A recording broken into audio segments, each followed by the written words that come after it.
was hit by a Ford Explorer at 35 miles an hour on Melrose Avenue in Los Angeles and dragged 49 feet from one crosswalk to the other. I woke up in the hospital. I didn't lose consciousness, but then, check this out.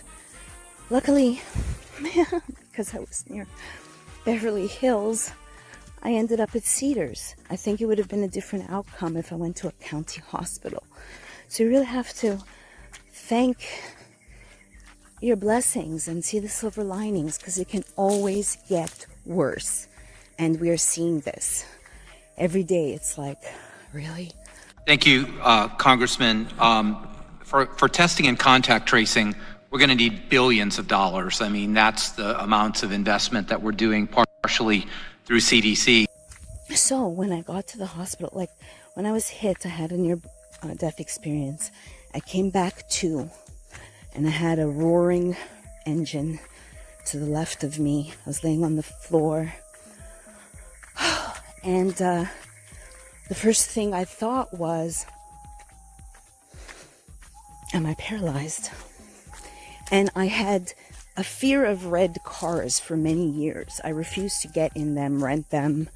And I joked to myself that I never imagined that I would be under the red car. I assumed I'd be in the red car. Interesting.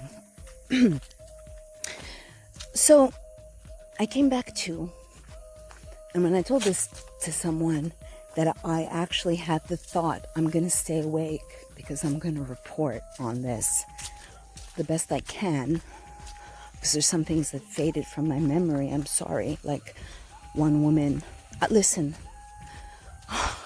the whole being hit by a car is a beautiful story, and I'm wanting to be the raconteur that I am, and diverge from COVID-19 shenanigans. So hopefully you can hear me. I didn't bring my lapel.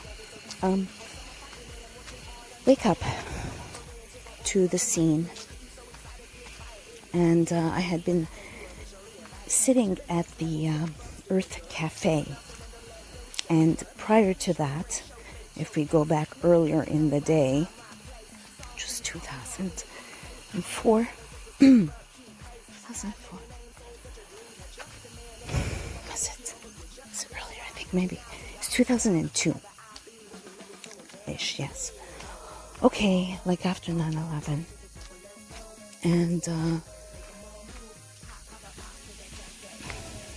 I didn't see the driver. Later looked. I got the police report. I learned why wasn't there a light in the crosswalk. I found out that there, I think it's 100,000, you can get certain lights embedded in the crosswalk. And the man who invented it was a pilot. And his friend, follow me here, killed someone in a crosswalk, and he patented. And I swear to you, I reached out to this guy, and the day that I reached out to him was the day that he received the patent. However, basically someone has to die in the crosswalk before they bother.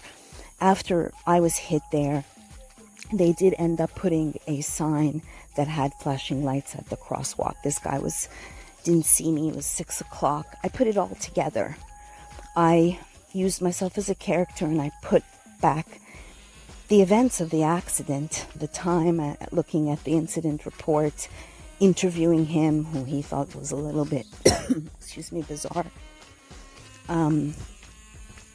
So what brought me there?